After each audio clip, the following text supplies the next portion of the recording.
So many questions. So many questions. Say what's on your mind. Yes, sir. Yes, sir. Dulos in the building. What's on your mind? Welcome back. I know it's been some time. Took the holidays off. Something like that. Nah, man. I've been putting together this show. Has something in my heart that I really, really wanted to share. So, I encourage you all, man. I mean, stick around to the end. You know what I mean? Because, I mean, if you've ever struggled with thoughts of whether or not you're a good parent or whether or not you're doing all you can, you're not alone. And today we're going to talk about it. Also have some practical tips. And I have an abbreviation that I created, CPA, that I'm going to share. And, man, because as a parent myself, I just want to get on here and just encourage you guys in this show. Yep. And I mean, for me, seriously, like I am seriously in the midst of this journey. I'm like right smack dab in the middle of it. And through a series of events and conversations and with all that I've been learning, about others and mainly about myself, man, I just want to share. And especially now, I'm thinking, right? Especially now at this age, and I'm not old, but I'm still learning. I'm still uncovering things. And I'm still seeing areas where I need to change. So I just want to jump on here, share it, with the goal and a prayer to encourage you, right? What's on your mind? I want you to think. I want you to think differently. I want you to grow in your thoughts. And so, through a series of talks, topics, encouragement, I'm going to help that to those of you who will tune in and listen. So stick around. This is going to be a really, really, really good show. Man, I've been really thinking about it and writing it for a few weeks now. All right. So first thing what I want to do is, man, and thinking about all that I've been learning and where I am and just everything that's been happening. Yo, there's a book that a good brother of mine recommended. It's called Stumbling Toward Wholeness, and it's by Andrew J. Bauman. I didn't bring it up with me because I've been reading it downstairs, but man, Stumbling Toward Wholeness, that book has been super challenging, right? It's been causing me to think deep, get beneath the surface of what's going on in my heart, and really ask myself some hard questions. It's been, I can say it's been therapy, seriously. Remember back to the first episode and I kind of mentioned, what's on your mind and the things that we can do that would, and the different outlets and things that would help, that would be for us therapy. This book has been really shining a light on a lot of different areas of my heart, which is why we're here now. And we're going to have this conversation about being parents. So it's really good. And I don't really want to give the book away. I am going to record a show and talk about the book when I'm done. And just have, it's not going to be a book review. It's just going to be just real talk, real grown folk talk, conversation about what I've read, what I've learned in the book. So I don't want to give anything away. But what he does do, he takes the parable of the prodigal son and he breaks it down. That's all I'm going to say. It's a real eye opener. It actually caused me to think about that parable in a very different way. Crazy. So, all right. Well, first thing I want to get into before I really start diving into the topic and what I want to talk about and encourage you guys in is I remember the first video I had on the left side of the screen. I had a flyer there, and that flyer was actually for my song New Day that I put out, that I released into the world. And yes, I do music. I wouldn't call myself a full-time artist or an aspiring rapper or anything like that, but I do Christian hip hop, and I guess you can say it's a hobby for me now. But I really do enjoy doing the music, and as of late, it's become an outlet for me where I can just kind of, well, what I would always tell people, I can just kind of veg out in the music. But for this song, this particular song, long story short, came about because my wife was looking for an alarm clock for my girls, and we was looking for a really interactive alarm clock, something that the kids can really interact with, colors, music, and all this, all the different things that go on with these clocks. And she found one, and we were reading the description, and we read where you can actually program, different sounds and noises and different things for different alarms. And so we took that to mean, oh man, like we can actually put a song on this clock. Oh, that is so dope. So the wife was like, hey, why don't you make a song for the girls to wake up to? So I was like, oh, yeah, that's a good idea. Why not? Why not do that? So I did it, put the song together. But while I was doing the song, what I was thinking about was after I did the first verse, I was like, all right, so this is cool. Just something that they can wake up to. Good morning. You know what I mean? New day. Mama on the grind, getting ready. A lot to do today. So I was like, all right, yeah. But then I was like, wait, this can be a real opportunity, man. Like I can actually have something that would be, in a sense, timeless. Something that they can keep for generations. Even when they get older, they can turn it on and listen to it. And so I started to think, man, like, yeah, I want this to be timeless, and also I want this to be encouraging. I want it to be general. And then I thought, man, what if others who would listen to it would want to play it for their children? So that's when the wheels began to turn, and came up with the second verse, and I sought out to make it as general as possible, but as direct and focused as possible. Like, yes, it's me talking to my kids, but it's also something someone else can play for their kids, or just sing for their kids, or whatever the situation is. And there you have it. Now we have a song called New Day. It's out. You can check it out. You can take a listen. If you enjoyed, you know what I mean? If it's something that you like, play it for your kids. Sing it to your kids. And that too, I make music for the family. Music is clean, Christian. I would like to say thought-provoking. If you don't really listen to it, you can miss a lot of what I'm saying in the music. So I would say, yes, it's thought-provoking. But that's the type of music I make. And recently, as I said, it's been an outlet. So a lot of my songs that you hear now in the last few years, and even I got a few that's on the table, that's being cooked up, and I'm gonna release. You hear a lot of heart talk, a lot of yearning, a lot of seeking. I mean, even questions. And so that's just me in a nutshell. I think a lot. I like to think. I like to plan. I like to do things like that. So, without dragging it on, that's me in a nutshell when it comes to my music.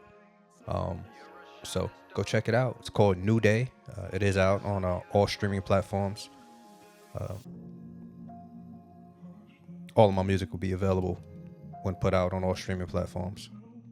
So now the next song coming out, just shameless plug, is a song that I've done a couple years back. I just remastered it, and did a video for it, a lyric video for it. It's called Elementary.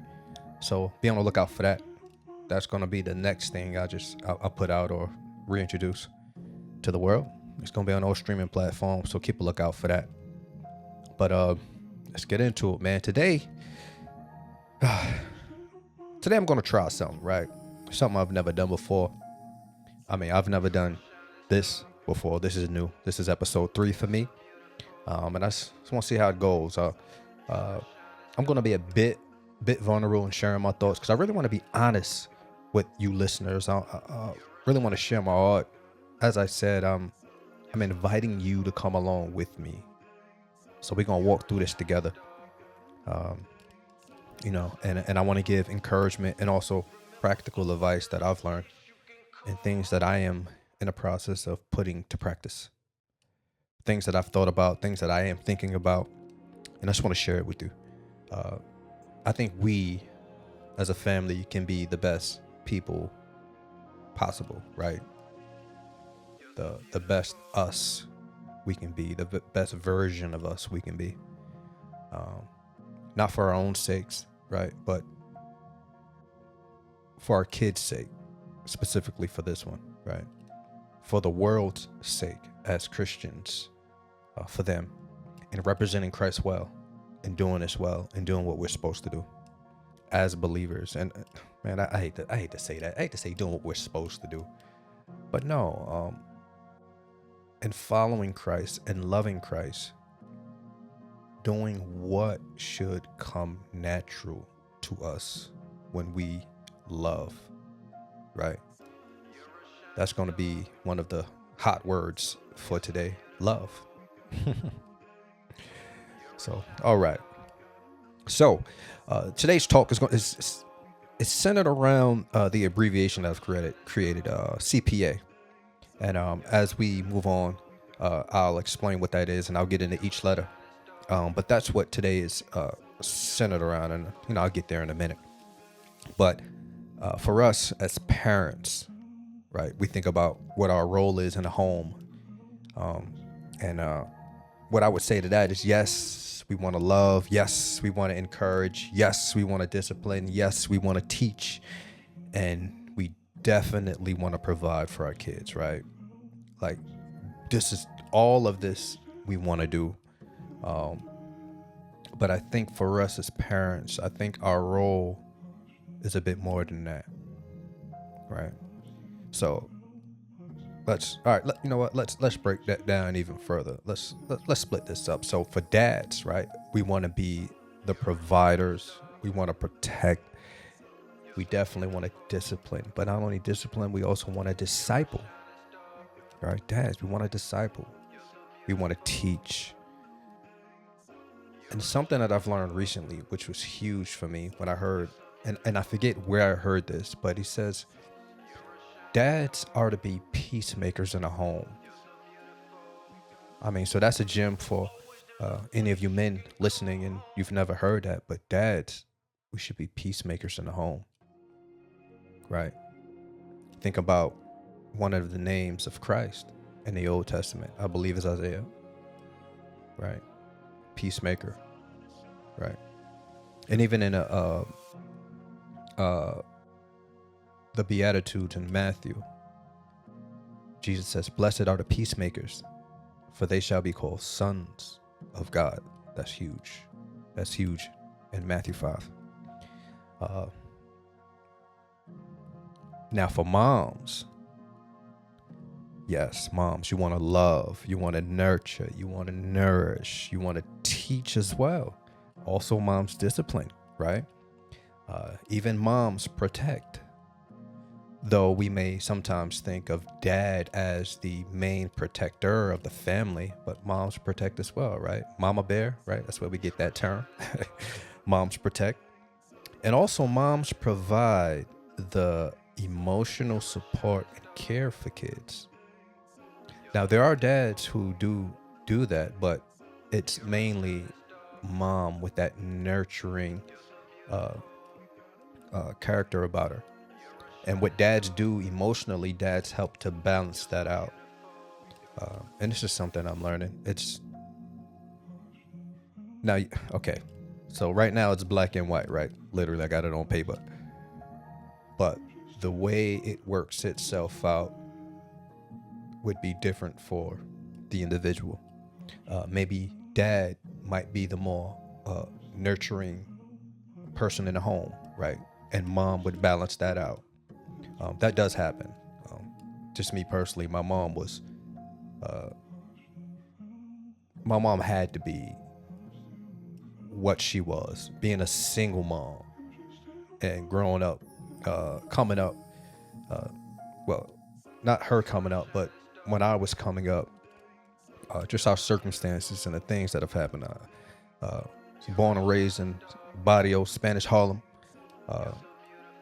Partly raised in Spanish Harlem. Was young, very young, maybe about 4 or 5. My mom, we moved to the Bronx. Lived there till I was about. That part of my life is a blur, but maybe about 10, 11. I think I came back to Spanish Harlem and like, what was that? Maybe 3rd or 4th grade. I think 4th grade. I believe. But it was rough. It was rough. And so my mom did what she had to do. And my mom was, more of the hard, stern, disciplinary, hardcore type of person. Not the nurturing and soft type. It wasn't a soft bone in her body. So I understand that it's not always dad that's that way. A little bit about me. All right. And so with that, remember, also just as a reminder, as I'm getting into these 3 words that I kind of summed up all of what we can do to be better parents. Remember that I'm inviting you with me on this journey. Also, just like a disclaimer, I am a random guy on YouTube. I do not claim to be an expert. I'm just a lover of God, a husband and father, that I've learned a few things, that I've lived a little bit, been a few places, and I just want to share my heart. I just want to throw that in there. I just want to throw that disclaimer in there because I don't claim to be any type of expert. But people, everyone is some sort of an expert. Everyone has experience somewhere in life, right? But I'm not an expert in the sense of what everybody would use that word for. Someone who went to school, got a master's, PhD, or whatever, further their education in whatever field, engineering, to be a teacher, a professor, whatever that is. But just want to put that disclaimer out there. So to continue on, yes, we want to be providers of all things that I've listed. Yes, and there's so much more to being a parent than just those physical things. Even I did name 1 or 2 emotional things, but it's so much more. And we want to be well-rounded parents. And what that has to do, I would say, is that would have to do with love. And love is so much more than what we think, people.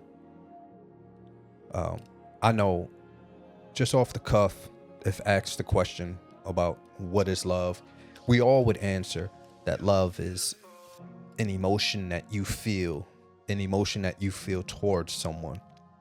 But as a Christian, as a believer in Christ, I find the definition of love in the scriptures to be, yes, it involves the emotion, but it has more to do with action. What you do for a person. And we have an example of that in John 3:16, where it says that for God so loved the world that he gave his only begotten son. We also have 1 Corinthians 13 that tells us that love is selfless and others centered. Paul doesn't really speak anything about what we feel in 1 Corinthians 13. In 1 Corinthians 13, that's a hard chapter to digest, especially like where it's placed right in the middle. Well, I'm lying. It's not the middle. It's toward the end of 1 Corinthians. It's chapter 13. But it's placed right after Paul begins to get at the Corinthians saying, hey, listen, I'm hearing some bad things about you guys and you guys need to really shape up. And then he's beginning to answer questions, and he goes into chapter 12 where he's answering questions about spiritual gifts and just all of what it is, and the different parts of the body, and everybody has their place. But then he says there is something greater than this, and it is love, right? And then I'm just going to read verses 4-6 for you. I mean, it's a crazy chapter. He says, love is patient, love is kind, it is not envious, love does not brag. I'm reading the New English translation, the NET. That's the version I like to study from. That, along with the NASB, I occasionally use the New King James. I'm not a huge fan of the authorized version, but I occasionally use it. I like the NIV. I believe, and I do like the ESV, but this is just a translation that I study from. So it is not puffed up, it is not rude, it is not self-serving, it is not easily angered or resentful, it is not glad about injustice, but rejoices in the truth. It bears all things, believes all things, hope all things, and endures all things. So we find, like, when you read through this chapter, just kind of read through and see it, man, we find that love is completely selfless and fixed on the benefit of others. So you can kind of, if you're piecing together what I've been saying, and I want to encourage you on your parenting, you would see that I'm going somewhere with this. Why love is so important, right? It's completely selfless and fixed on the benefit of others. Right. I mentioned to you John 3:16, for God so loved the world. Right. Also, I got some notes and with the scriptures, and I thought about 1 John 4:19.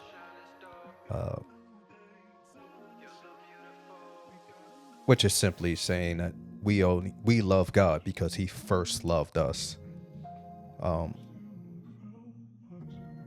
Yeah, bear with me. I'm just kind of thinking through this. All right. Well, love is selfless. Now, fun fact. So there's this thing in the scriptures, when you're studying the scriptures, they have this thing called the law of first mention. And so when it comes to love, and we're trying to get a picture of how the scriptures speak of love, and this can be done with several other topics as well, but for specifically for love, when we think about how the Bible uses the word, how it's defined in specific context, there's this thing called the law of first mention. And we find that love is first mentioned in the scriptures in the book of Genesis. And what this law of first mention says is that the first time God mentions a concept, word, phrase, or pattern in a text, it establishes a foundational precedent that continues true throughout the entire Bible from Genesis to Revelation.